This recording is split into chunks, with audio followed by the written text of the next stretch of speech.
first question is going to be for you to tell a little bit more about yourself. What is your spiritual story? Thank you, Alina. Thanks for having me here today. So, for my spiritual story, I would say it's more of a spiritual and practical things.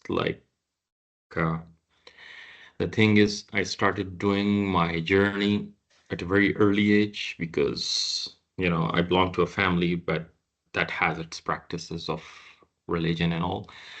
So, and I'm a sincere believer of dreams as well. So, things that I see in dreams, I strongly believe that there's a meaning behind everything, and everything happens for a reason.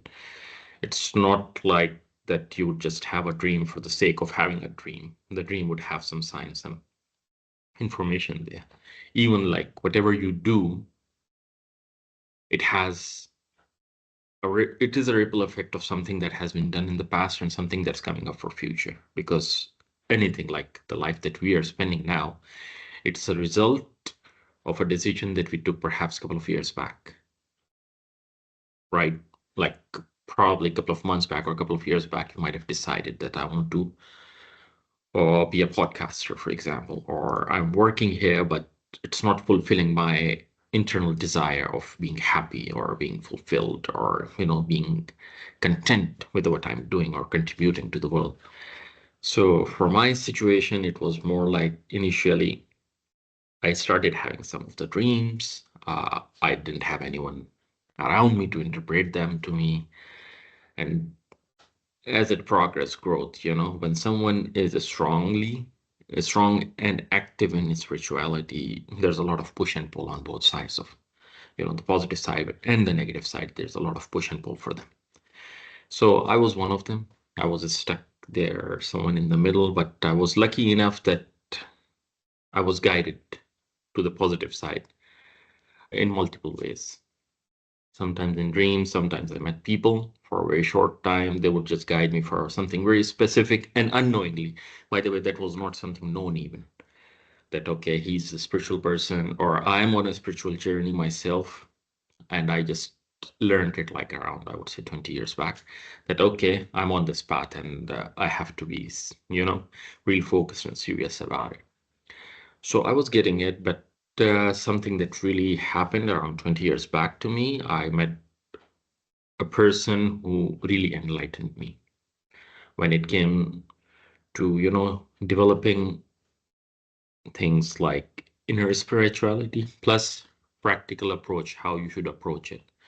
It's not daydreaming because there's a big misconception that spirituality means everything is spirit, something, everything is unseen. No, all the unseen translate into something seen. Whatever we have today, again, have you ever seen, like, you do a prayer, right? Do you see your prayers? But you, now and then you might have felt that prayer is being answered, right? So how does that get answered, right? You don't see the process of the prayer going up or the reflection of it coming down, but all you see is something material matter. Like, I really pray I get good results in the exam, or I really pray I find a good partner in life, all of that gets translated into something material in the end. So my journey was very much similar. I had awakening at a very early age. I was guided, and I'm a practitioner now, and I'm like very well engrossed in meditation, chanting, affirmations, guiding people, doing help with people who need help in this part of their life. And as much as I do help people with personal development and growth, because everything is in the background, something that is holding you back, that's more like something is keeping you stuck. You know how to release from it and you need to move forward. So that's Great. about my spiritual journey, Alina. Yes, that's a very interesting story. And you said that you are a practitioner. So can you tell a little bit more about what you do for a job, for a profession? See, by profession, I'm a digital transformation consultant. I'm an IT professional for 22 years and still continuing and growing in that career as well. But by passion, I'm more of a coach, a healer, and people who can assist others. And again, that's more of me, my personal choice. I don't expect people to return me the favor and all. I like helping people. I'm one of those. So, you know how some of them say you guys are light workers. Well, I don't go for any kind of fancy title or tags, but it's me. This is how I am. This is what I'm supposed to do. This is how I'm supposed to contribute universally because it will have some ripple effect somewhere. Oh, that's amazing. I think we are all born to actually help others in their journeys, right? So that's fascinating. So can we talk a little bit about the tools you use in your spiritual journey? Do you prefer meditation or astrology, numerology, energy work? Do you have any preferred methods or tools? See, my starting was meditation, and that is still my preferred way of, growth and moving forward with it. However, I do energy work as well. I'm a Reiki master. I do energy healing as well. Like I can do healing with touch, I can do distance healing and all. And I attune people as well. So again, when it comes to meditation, a lot of people think that you would have to just sit still and that's your meditation. Or someone would say that you have to play some music and then you would have to, relax and that would be meditation. For me, the dynamics of meditation over the past 20, 22 years, for the time that I've been doing, it's like the definition and dimension has been changing over time. And it's all like you can be in meditative state even when your eyes are open. You can be in meditative state when you are having people around you. It's all you know, trickles down to one small point that you need to know how to center your mind, your feelings, and all your senses to a single point. And as soon as you're able to achieve that, you don't need to, actually sit in one place and just close your eyes and do meditation. And, you might have noticed there are people who are actually dancing or swirling in a way and they go in that meditative state. So scientifically, what happens is our brain functions in multiple frequency ranges. Okay, we work in beta, we work in alpha, we work in theta, we work in delta. That's the major four quadrants of frequency our brain works in. Of course, there are other ones that would fall in the range, but these are the major four ones. So if you talk about meditative state, it's more like an alpha state of mind, or I would say theta state of mind. That is the state of mind, which is basically your meditative state. And again, like as soon as you are going for prayers, you just focus on your prayer, right? What it does, it stops all your senses from receiving anything else other than what you're focusing on. That's meditation. Amazing. Next question is my favorite one. My podcast is called Discover Your Divine Talents. And it started with my personal interest in how people can discover their talents, who they really are, because a lot of people these days are struggling with this question: what am I born for? What is my purpose here? What is divine within me? And my question to you is, from your point of view, what is the best way to discover our divine talents? Well, to discover your divine talents, it's as simple as that. See, there is no one formula that fits everyone. It's an equation with few variables, like being a man, being a woman, being a child, being an adult, being like a grandparent or, being a parent, and what exactly you do around and how you are placed in the society. So these are some of the variables that you need to work with. But if you talk about some of the constants in that equation to understand what you're supposed to do, see, your heart and your gut is your best friends. Okay. What's your gut feeling? Should I do it? Should I not do it? Or will this give me the result? But again, anything that is giving you alternates or confusion, that's not your gut feeling. That's not your heart. Always keep in mind. The gut would say, do it or not do it. This is, and your heart would feel happy if you have done it. If you're feeling happy, that is your purpose. If you're feeling bad about doing that, that's not your purpose. So gut feeling and your heart's judgment. What they call intuition nowadays. That's very common word that's moving around. Develop your intuition, develop your intuition. Be someone who can manifest. What's that? In the end, it's all this like gut feeling, thought process, and answer from your heart.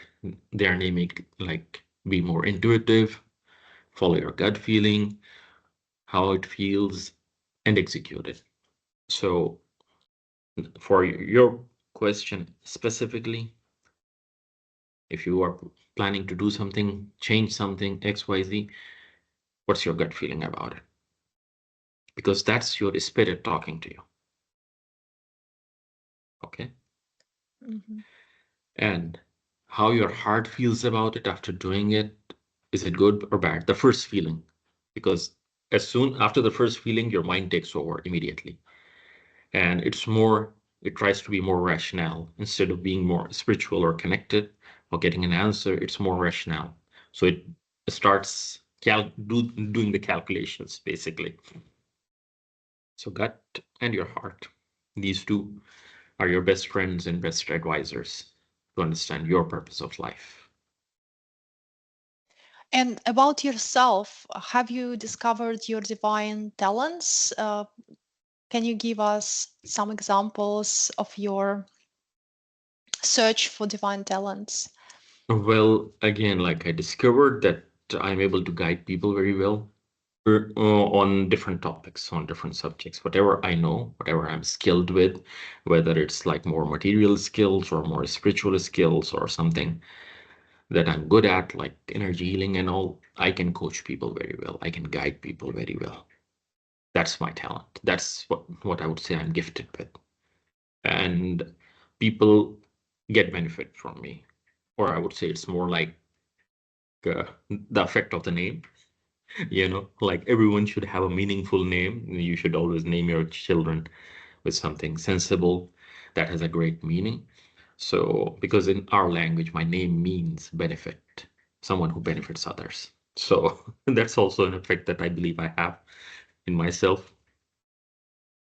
Wow, that's really amazing. And what was the story? How did you discover that you are good at helping others? Was it one day when you realized, oh, I'm so good, I received feedback from people I work with, or it was just a feeling inside you?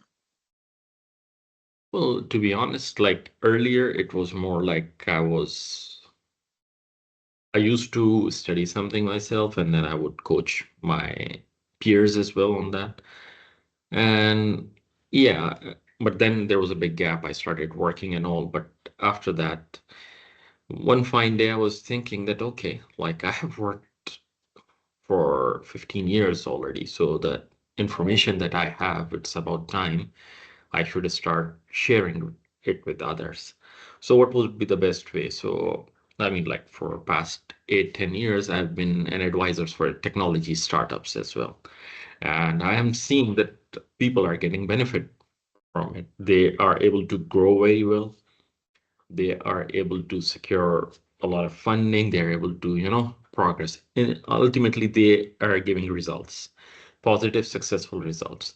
And I'm receiving feedback for that as well. So I'm like from that day onwards, and especially, I told you that I have this nature of helping others. So both of these two exponentially grew started growing when I combined both of these two together. So that is the thing when I realized, okay, that I can help people and I can guide people better. And of course, people who come for some spiritual guidance and all, of course, I cannot name them, so because, but I do have a lot of positive feedback, and I mean, like they include me in all their prayers now. And do you believe that you have found your life purpose now, or it's Yeah. still in the process? Well, that's the purpose. This is what Mhm. I said that, okay, just to help others out, give positive things out, like whatever you have more or better than the other, try to help them out in a way or try to advise them in a way that they can improve too.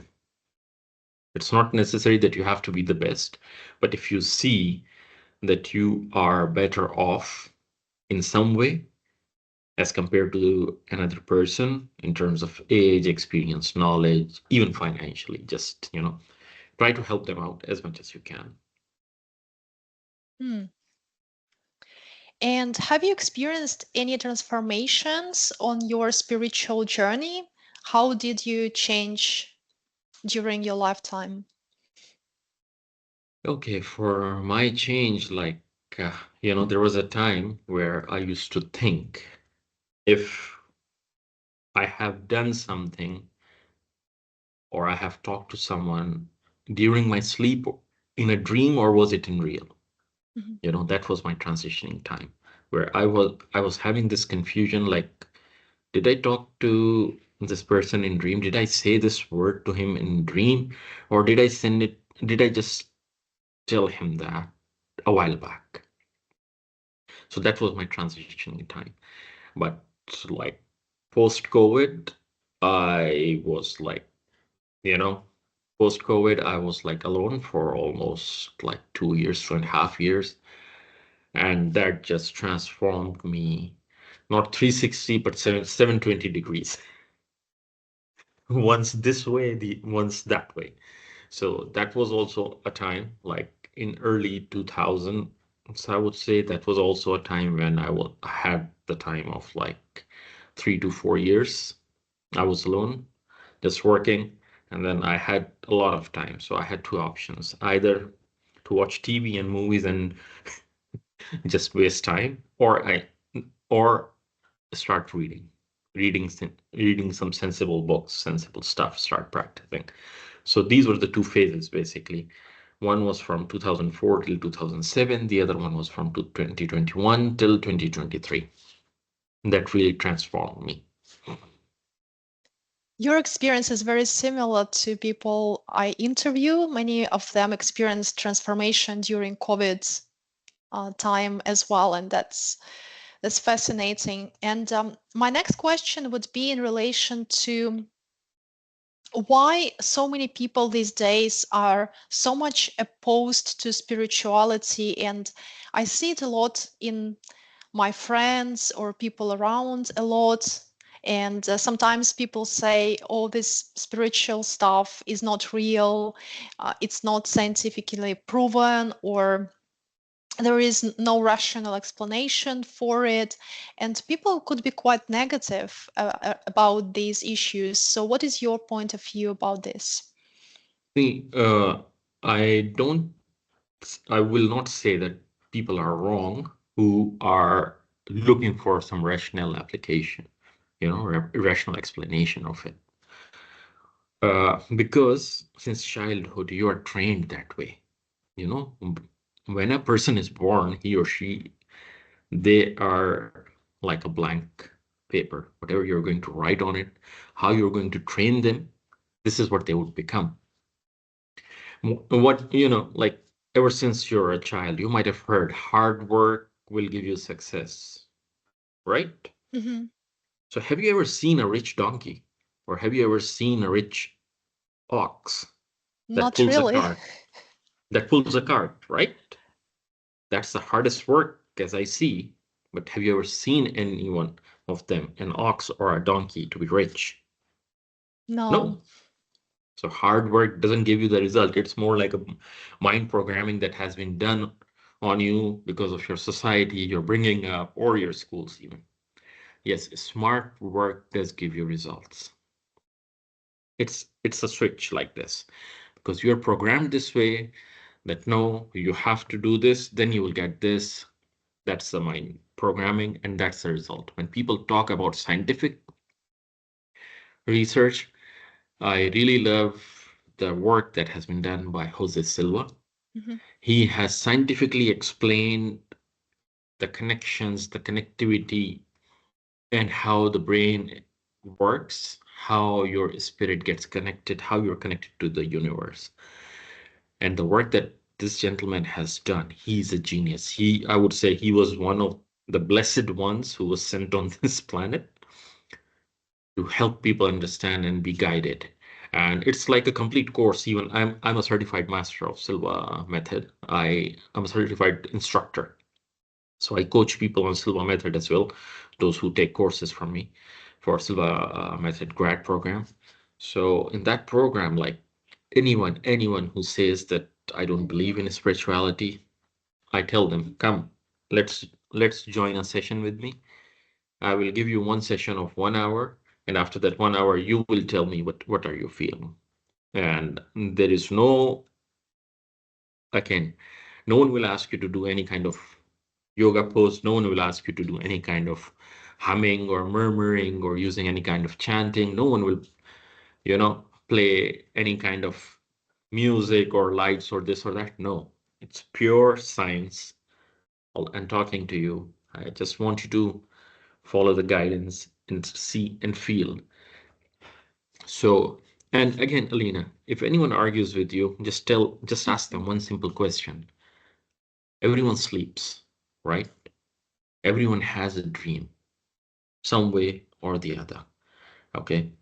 But have you ever realized or given it a thought that you sleep for example, half an hour, 1 hour, or 2 hours, but you travel to places, you meet a lot of people, you do a lot of things. If you're running, you will be panting when you wake up. If you are falling, you'll be sinking in your bed. If you are happy, your face would feel smiling. And even when you get up, you will have that sentiment inside you, right? Hmm. So that's the understanding, or that's the line between spirituality and what they call the real world. But again, that is the real world. This is the outcome of that real world, what we Hmm. are living in.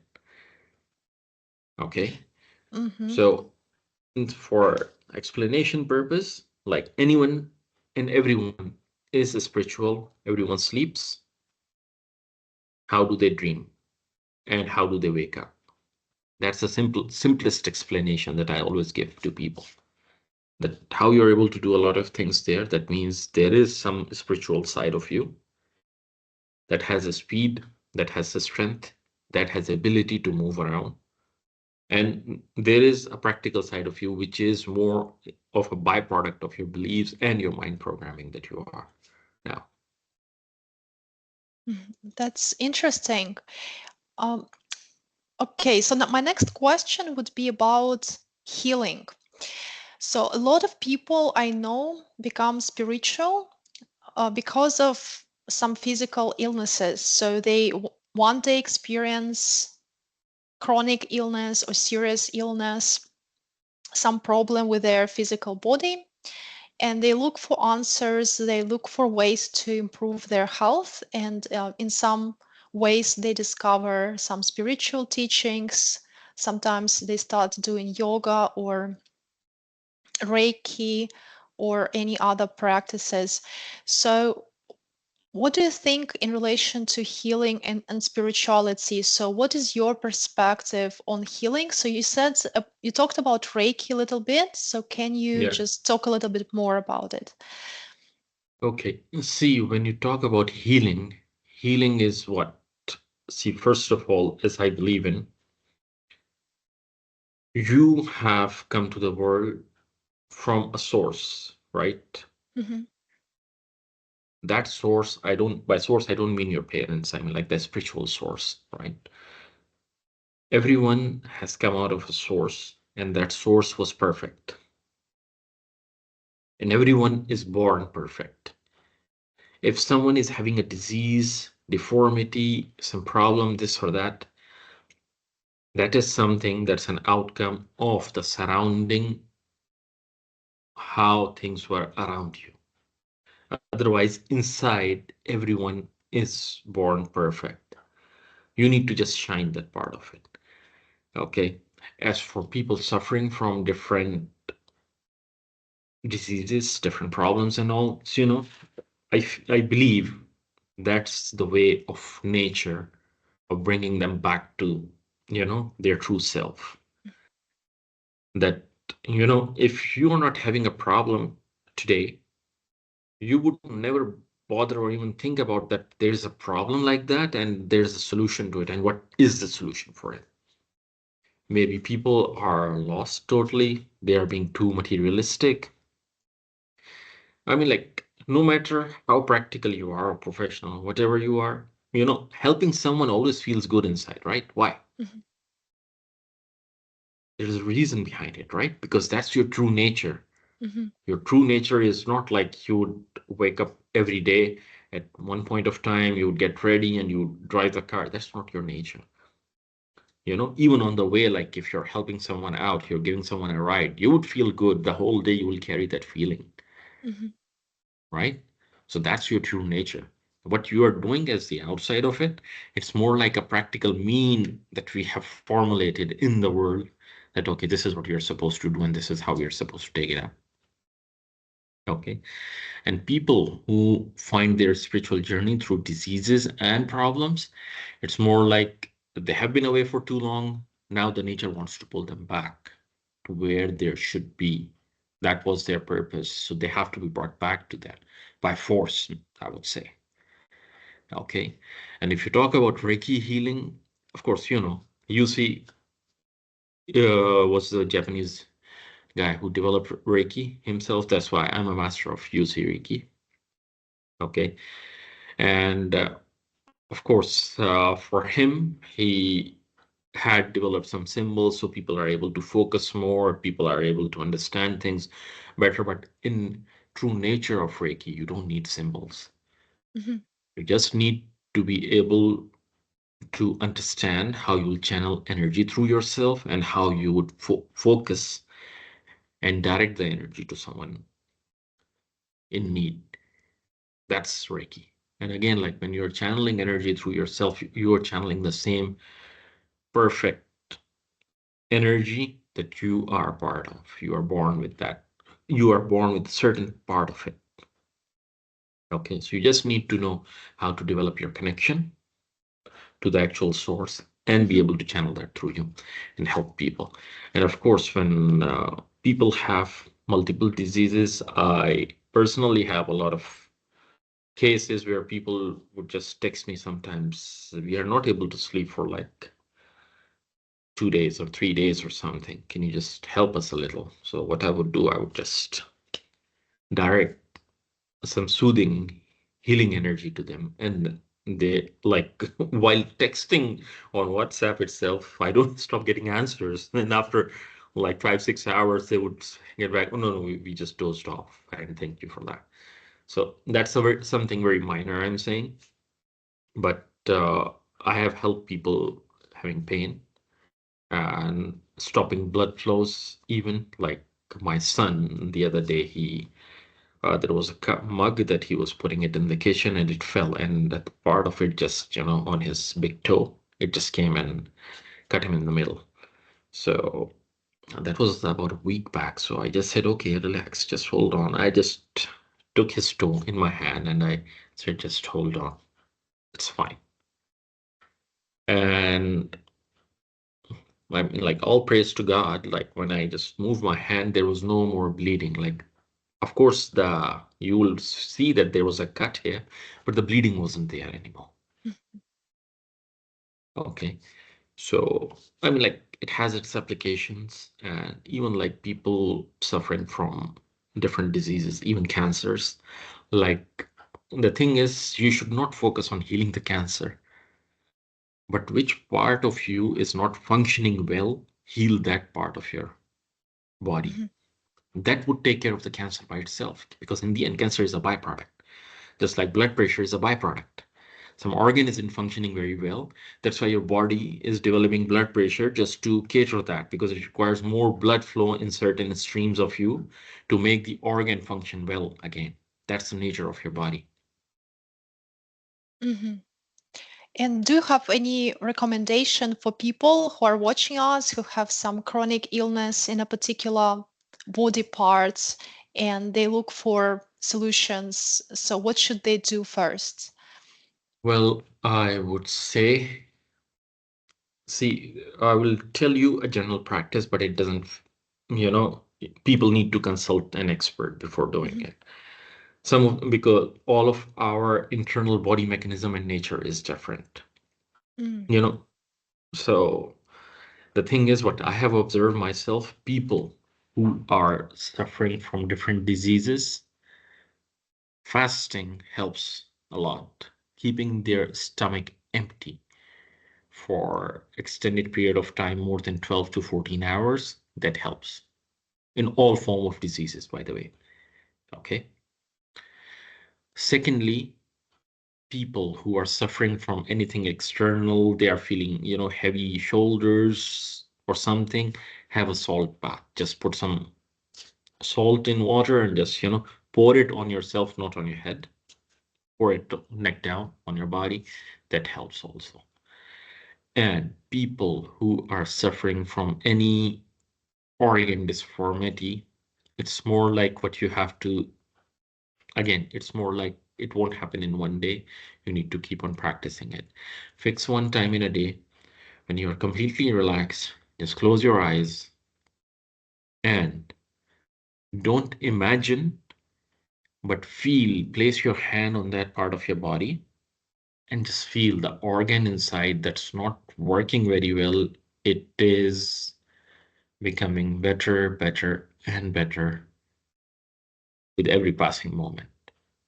Fix one time, put a timer of 6 to 10 minutes. Just close your eyes with this feeling. Not again, I'm not saying imagine, feel it. It's getting better, better, and better with every passing moment. This really helps. Thank you so much. Just another question about healing. It's going to be the last one about healing. Um, so a lot of women these days they suffer from hormonal issues, and Right. many people I know have different types, but generally it means that some type of hormone is imbalanced in the body. And hormones are very complex because they relate to multiple body parts, and they are very complex even Mhm. for medical doctors. Do you have any uh, practices or maybe healing stories for people with this similar See, conditions? I will tell you, uh, I had a couple of cases. It was not hormonal, but it was more like ladies have developed cysts in different parts of their bodies, and like the only recommendation was to have surgeries. And once you have a surgery, then your life, it's like you're just a walking zombie. You don't have that, energy to live, or energy to be positive on everything. And you continuously in your head, you just move around that, oh, I have lost something serious from myself.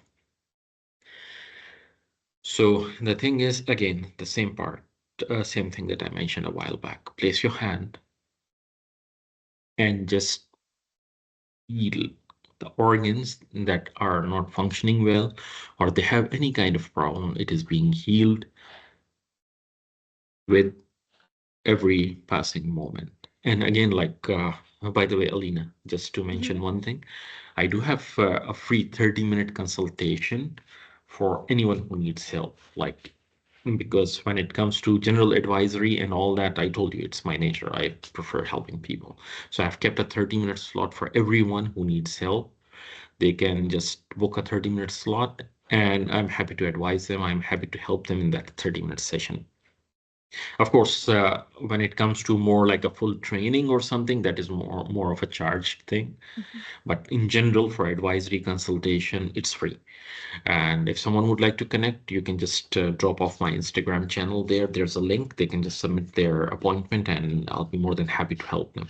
But in general, what people would like to, what they can do is just, again, place their hands and just feel the organ that's not working very well. It's getting better, better, and better.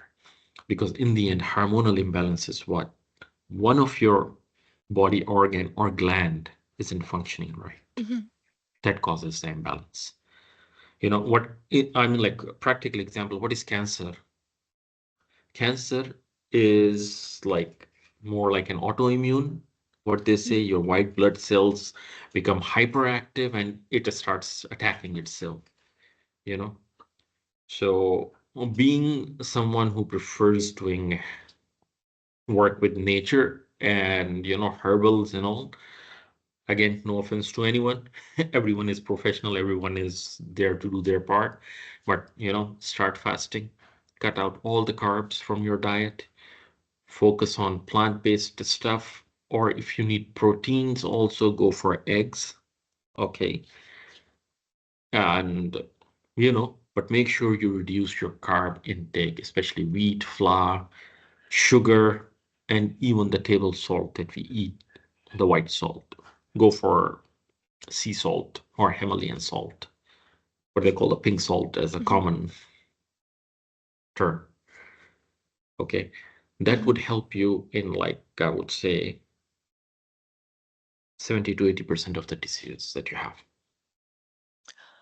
Thank you. This is such a useful advice for our audience, for myself as well. I think it's really valuable information for everyone out there, especially people who struggle with chronic illness. So there is hope and they can do so much to heal themselves. And I will list your Instagram accounts under the video, so under Sure. the podcast, and so people can contact you if there is any specific question. Great. And my next question to you would be about siddhis. So I'm a yoga practitioner, and in yoga we uh, talk a lot about our personal development, about growing our Mhm. energies, becoming um, wiser and stronger in our bodies. And yoga practitioners tend to say that as we practice meditation and as we practice more physical exercises, as we help other people, eventually we develop siddhis, and siddhis are superpowers. So you can do something that other people cannot do. And talking to you, I realized that you have quite a few superpowers yourself. So that in terms of helping people, in terms of seeing auras, do you think you have any more superpowers and how do you think you developed them? Well, Alina, I would say that I will not call any one of those as superpowers, honestly, because we are all born with those powers or those skills or those abilities and capabilities. We just need to know how to brush them up, how to shine, you know? We are all born with it. Like Mm. coming to yoga, yoga means unification, right? That you unify yourself as a body to the universe, correct? All the Mhm. energy flows, all the cosmic energy that's flowing, and how the light passes through you, at what angle of your body the light is passing, the energy is flowing. So, again, all of us are the same. We are born the same. Okay. The one who practices or the one who believes in it is able to brush those things, skills, and as a common man would say, that these are the superpowers. But again, I would say still I'm discovering myself. I'm not someone I would say who is, very much enlightened. I do know things. I have worked on my things. I have, you know, I know things more than the others, perhaps a little, because I have been into it and I've been practicing it. But again, if I can do it, anyone can do it. And if someone else can do it, maybe it is still something that I need to explore in myself to reach to that point. So again, like humble, being humbly, I would say I don't have a superpower. I just prefer helping people out, helping others, and that's me. What recommendation would you give to our viewers, our audience, how they can learn to see chakras? As you say, we all are born with this ability. So, how can we train to see Okay. them? See, the always the basic thing that I always tell people who work with me for their, journeys, start with breath work. Okay, you start with breath work. Like do some proper breath work, understand your mechanism, because once you start doing the breath work, so much so you would start to hear your blood flowing through your body itself, literally. Like once you just hold your breath and you just focus, you would actually feel that your heart is pumping and the blood is, that actual flow of the blood, you would feel that sound inside you. So start with breath work. Just have, as they say, have a me time. Have a me time of 6 to 10 minutes. Like just put a stopwatch, just close your eyes and nothing. Just focus in the center of your forehead.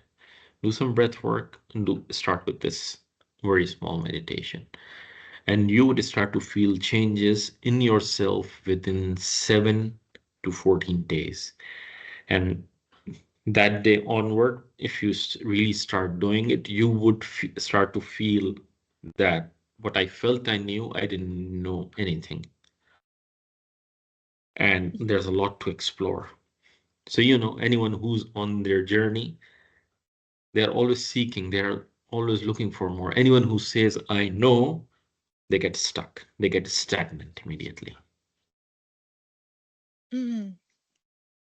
And do you have a spiritual teacher or you learned all by yourself? No, I do have a lot of spiritual teachers, and I mean, like, if you talk about having a master, it's one. Mhm, But if you talk about having other teachers, yes, I do have more than one. Okay. mhm. So the one who really helped me out, of course, that cannot be multiple, it's one. And he's the one who has guided me. Even now, he guides me. And there are a lot of things, so much so that I would feel that the voice is there in my ear. Stop, hold, do this, do that. Or, like sometimes you'll feel that you have embodied your master. It's not you, your master is actually doing it. So So, that's my mhm. connection with the master that I'm with. And if you talk about like other healing practices and all, I do have a lot of other teachers as well. And I've learned from them as well. And in the end, it's more like it's the same energy, it's the same thing with a different dimension or different mechanism of looking at things that I have learned. So is your spiritual teacher of a particular religious tradition, or can you tell a little bit more about this? See, my master, he's a Muslim. Hmm. But again, for him, his students are from all religions. He has Hmm. Muslims, Hindus, Christians, even some of them are atheists. Then they discussed with him, learned from him, and then they became, you know, more practical. Again, he never forces anyone for any religion. He just guides them towards the truth. And once you have the truth, of course, you would decide your path, you know. Can you give our audience any recommendations in terms of how can we find our own spiritual teacher? Is there any specific strategy out there. See, I will tell you something. Whenever you will meet that person or interact with that person, it's not like, because again, what your heart is saying about it. Did you Mm, feel good about meeting that person? Did you feel good about talking to that person? Like, even if you would read a word or two words from that person, that would give you a comforting feeling, Alina. mhm. Like, even if it's not you're not talking to the person or someone, just reading the sentence or a message or a WhatsApp message, I would say in current time, you would feel good. Like, okay, I have a message from this person. You would feel good, you know? You won't feel cumbersome. So these are some of the things basically that nature guides you. Okay. Wow. Like Mhm, if you are, for example, if we are talking now, and are we feeling a connection, or it is just like for the sake of the podcast, are we talking, or is it something, no, that we feel connected? We have something in common. Okay, I can learn from this person, yes or no, These are some of the things. And of course, not every person you would go to would accept you if you are talking about a master. If you're talking about a teacher, yes, you will have many teachers. You can adopt things from here, you can adopt things from there. But when it comes to like how you would be recognized in the end, okay? For example, I would say I had a student who was very well trained by a master, and he just came to me for this particular thing.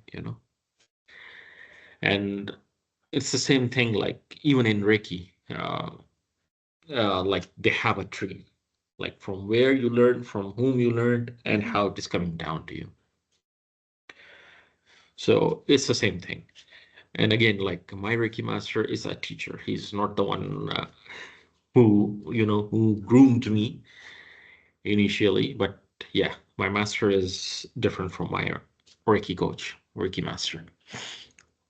And if for your answer, see if talking to that person makes you feel good. Is he or she actually giving you valuable inputs?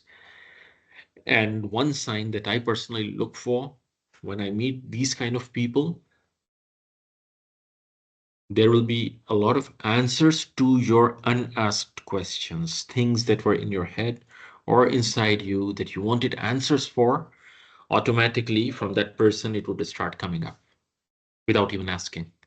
And that is a sign you would know, yes, that this is the one person. Yes, I agree absolutely. It's so powerful, and I wish all of our viewers to find their own connection to their spiritual teachers. Yep. So my next question would be about your favorite spiritual books. So do can you give our audience your three most favorite spiritual books and just provide a little bit of explanation why you recommend them? Well, again, like if you talk about the spiritual books, I won't talk of any religious book. Otherwise, Hmm. being any religious follower, you would have always recommend your religion's Hmm. primary book. Okay. But if you talk about other books that can help you, like it's more like, spiritual plus science combined Hmm. that I would recommend to people. Like there's a book called You Are the Healer. Okay. And the very something you may not agree with the name of the book, The Power of Now, if you have read that. It's like doing something now will give you result, you know. But the reason why I say that's more like the spiritual side of it, because in any religion, even or any spiritual realm, even if you did a mistake yesterday, now is the time to fix it. And if you fix something now, it will give you a better result tomorrow, right? So even the power of now, if you just don't strict yourself to what's written there in the practical world, that's also something that gives you a great insight in the spiritual world. Okay, there is something called biology of belief. That's written by Bruce Lipton. And but again, because he was a biologist himself and a doctor, so he focused it on how your thoughts and your beliefs would actually alter your cells and heal them and all that. But again, in the end, all of that is spirit. The moment your spirit gets enlightened, you would just focus on, you know, the oneness, the unification. And again, once that oneness and unification is established, of course, the source is perfect. That would start to trickle down inside you, and you would just have the effect both spiritually and physically. So you are the healer, the power of now, biology of belief, and there is also, I'm not sure if you would be able to find that in English, like there was a book that was written like around 400 or 600 years back. It's like uh, I can send you the name because just, I, I can recall the cover of the book in my mind now. I can see that, but yeah, it's Kashf al-Mahjub. But it's in Arabic and it's in Persian and Urdu. It's in three languages, but I'm not sure if you would be able to find it in English. But the message there, the primary message is there, the same, what you just asked me. How can you find your master? How can you find your teacher and all? And again, like people, once they read that book, they go through that book, they get a lot of answers there. But again, what my understanding is, I already told you, talking to that person, how does it make you feel? How does it make you feel connected? Okay. And again, like things that you wanted to know would be automatically coming out of that person. Okay. All right. So I'm aware of time, so I'm just going to ask the final question for this episode, and that would be about karma. Do you Mhm. believe in the idea of karma? And if so, if you believe in it, how do you explain or how do you understand this concept? See, when it comes to karma, it's as simple as that. Newton's third law, every action has a reaction. Like we are ready to accept that in the physical world, why we cannot accept it in the spiritual side of the world, you know? That's the point. And again, like it's the same thing what I was just telling you about now. If you did something wrong yesterday, you can fix it today. And you're fixing it today will bring a better result tomorrow. Okay? So that's karma, right? Both scientifically and spiritually, it is there. It exists. Like if you would do something good for someone, it would return back to you multifold. I won't say 5 times, 6 times, 7 times, 10 times, multifold, depending on how pure your intention was and what you did as per your power, as per your limits. It exists. It is there. Like as simple as that, you're taking a service from the government, you're paying them electricity bill, right? Mhm. It's not a service. In the end, the karma is the same thing. Like you serve someone and you get served. Absolutely. Your has a Yeah. roof on your head, right? You're paying rent for it. Or you have put in a lot of money once to buy a house. That was the striving of karma, and now you're having the result of it. You have a roof on your head. You're living peacefully, safe and sound. Karma is as simple as that. It's a matter of, some people just overcomplicate it, but I'm I'm a very simple person. I understand 1 plus 1 in all matters, in all terms, and this is how I explain it to people. All right. Thank you so much. Thank you so much for your contribution to today's podcast. And I've learned personally a lot from our discussion. So, very interesting insights into health, spirituality, well being, finding life purpose. Thank you so much. You're welcome, and I'm glad I've been informative and helpful. I was able to provide you some answers that people or yourself have been looking for. And thanks for having me.